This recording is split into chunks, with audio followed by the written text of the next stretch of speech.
E o deputado federal Paulinho da Força foi alvo de operação da Polícia Federal na manhã desta terça-feira por suposto crime eleitoral. A residência do deputado na capital paulista, a sede da Força Sindical em São Paulo e o gabinete dele em Brasília estão na mira da Justiça. Em síntese, segundo os investigadores, foi identificada a existência de indícios do recebimento de doações eleitorais não contabilizadas pelo parlamentar, o famoso Caixa 2. Os valores teriam sido pagos durante as campanhas eleitorais dos anos de 2010 e 2012, no valor total de R$1.700.000. As investigações ocorrem no âmbito da Operação Darkside, a primeira fase da Lava Jato, em parceria com a Justiça Eleitoral de São Paulo. Isso porque o Supremo Tribunal Federal reafirmou a competência da Justiça Eleitoral para os crimes relacionados a irregularidades eleitorais. De acordo com o Ministério Público Eleitoral, os pagamentos irregulares a Paulinho ocorreram por meio de simulação de prestação de serviços advocatícios e também com o pagamento de valores em espécie através de operadores financeiros, os doleiros, contratados pelos investigados. Zé Maria. Pois agora a gente vê esses políticos pegos exatamente pela Justiça Eleitoral, que se transformou numa espécie de refúgio, né? Eles não queriam ser julgados nem em Curitiba e depois não queriam aqui no Supremo Tribunal Federal e foram parar na Justiça Eleitoral.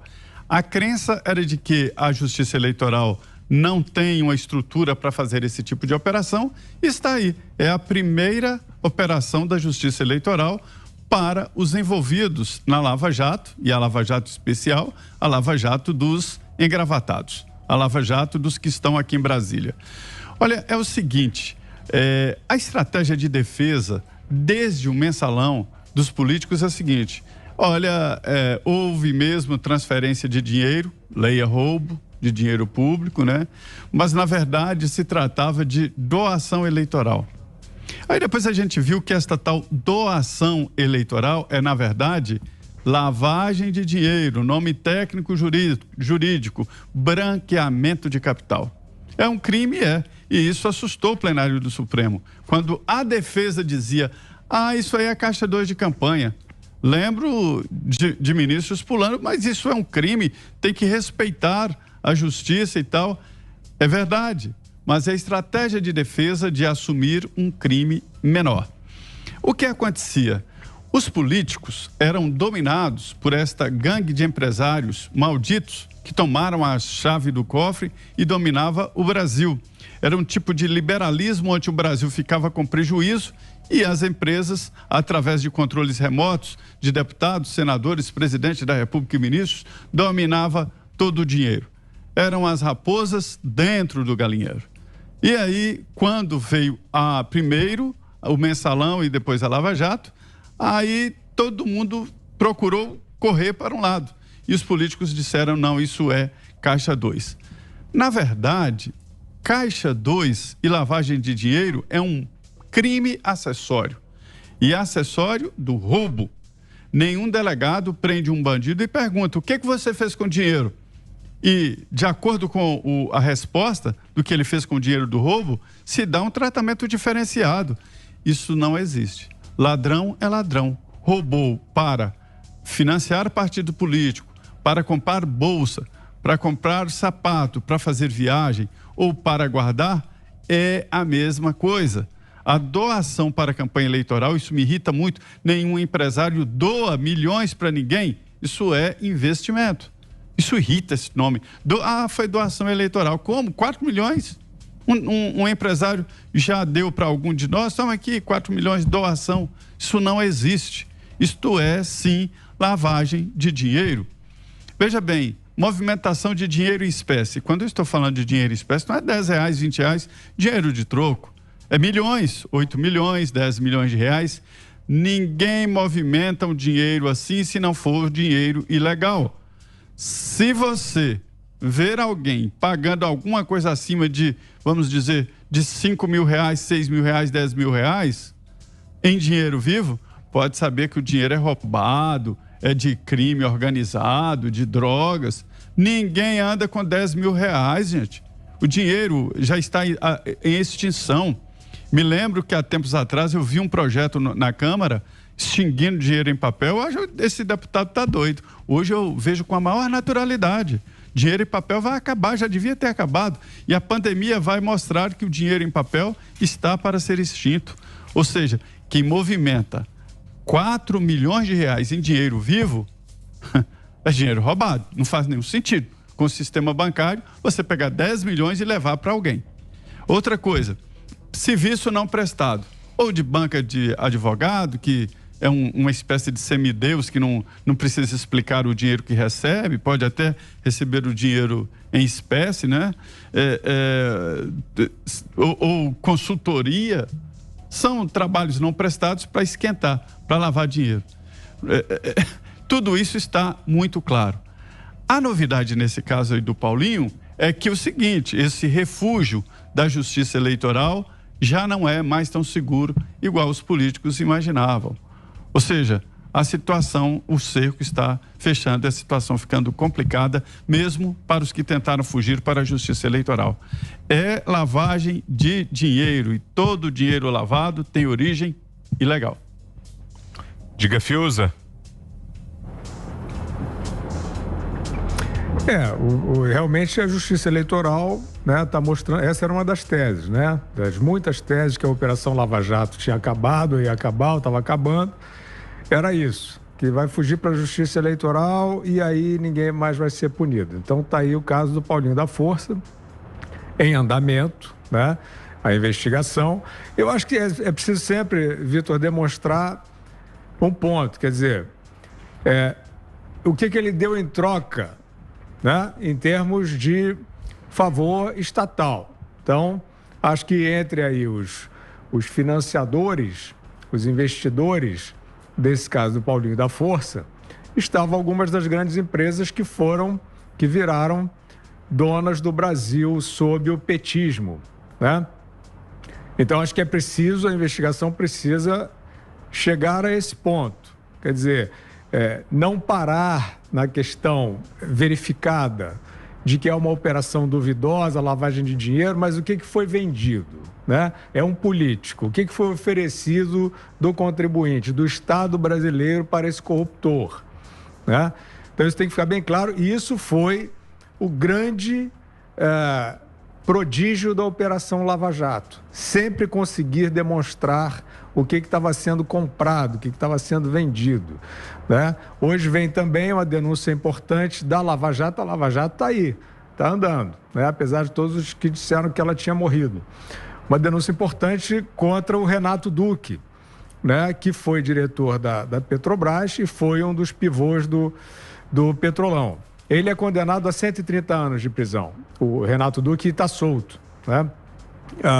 O Renato Duque foi denunciado agora por mais um desses casos, um desvio, né? Quer dizer, mesmo truque, né? São contratos inventados para encobrir a propina, né?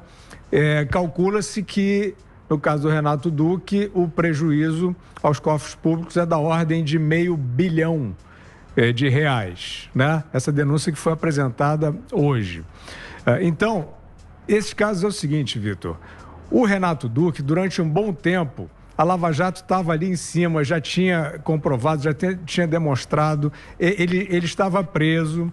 E uma das alegações do mundo político, leia-se nesse caso o lulismo, o PT, era de que o Renato Duque era um corrupto, que estava lá, um aloprado, né? Como eles dizem, que estava lá solto na Petrobras, aproveitou a oportunidade e estava enriquecendo sozinho. Mas não, a Lava Jato demonstrou que o Renato Duque era um diretor ungido pelo PT, protegido pelo Lula. E aí sim, quando você chega às conexões, você mostra como funciona esse sistema, né? Como o mundo político está se aproveitando ali das suas atribuições para vender o Estado, vender favores do Estado. Então, eu acho que no caso do Paulinho da Força, também acho que possivelmente, se houver, em breve nós vamos saber se ele está encaixado, né, nesse mesmo cartel, nesse mesmo sistema de corrupção dentro do petismo, né, com aquelas empresas que o PT empoderou para justamente formar essa grande associação para assaltar o contribuinte. Diga, Augusto. Olha só, se você conviver 5 minutos com o Paulinho da Força, você sai com a certeza de que ele já roubava fraldas do berçário. Ele é um dos maiores prontuários ambulantes do Brasil e foi preso. Está encarando a justiça só agora. Eu vejo muito mais por esse ângulo. Nem a justiça eleitoral é capaz de livrar a cara de um Paulinho da Força, porque aí já seria demais. É evidente que a Justiça Federal assumiu essas atribuições por decisão de terceiros para que a Lava Jato não cumprisse o seu papel. Porque o que faria? O Guilherme lembrou bem. A Lava Jato fazia as conexões. A Lava Jato ia ligando as coisas, porque o Paulinho da Força agiu sozinho, jamais. Ele tem uma vocação para quadrilheiro incontrolável, ele vai se ligando a várias quadrilhas, mas ele tem sempre gente em torno dele e vínculos com bandos aí semelhantes ou assemelhados. Bom, e o que é que vai acontecer a partir dessas descobertas, dessas apurações? A Justiça Eleitoral não tem uma máquina investigativa suficiente para pegar tanto bandido como fazia a Lava Jato. Então eles continuam impedindo que a Lava Jato, quando você não a algema malandramente, como vivem fazendo os culpados, ela vai, pega alguém, já liga com outro caso e começa a dar problema. Nesse caso, parece que o único sujeito que andou lesando, né, a justiça eleitoral, andou atropelando, foi o Paulinho da Força. Quando isso é o mínimo que fazem os quadrilheiros brasileiros.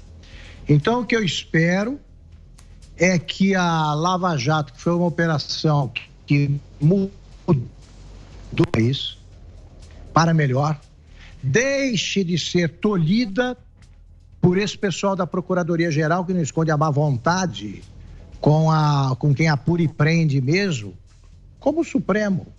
O Supremo manifesta a mesma boa vontade. E longa vida a Lava Jato com todos os poderes. A Lava Jato está longe do fim. Ela está amarrada, tolhida, repito, pelos malandros dos quais ela se aproximou, no bom sentido. Aproximou para pegar. Quando ela ficou muito perto demais do Congresso e do Supremo, ela foi perdendo força. Coincidência? Evidentemente não. Evidentemente não. Eu fico vendo aí o caso Toffoli. Ninguém fala nada. Hoje os jornais tentavam minimizar o caso do Gilmar Mendes. É um tremendo caso, né? O sujeito afrontou o Exército, insultou uma instituição respeitável e está ali num canto de jornal, pequenininho, estão dando grande agora, em letras maiores, os prejuízos econômicos. E o caso Toffoli não existiu. O sujeito é advogado-geral da União, recebe propinas uma vida. Que é isso?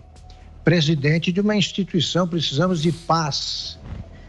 Isso aí é a turma dos 70%, que eu prefiro chamar de 171, né? É 171, não é 70%.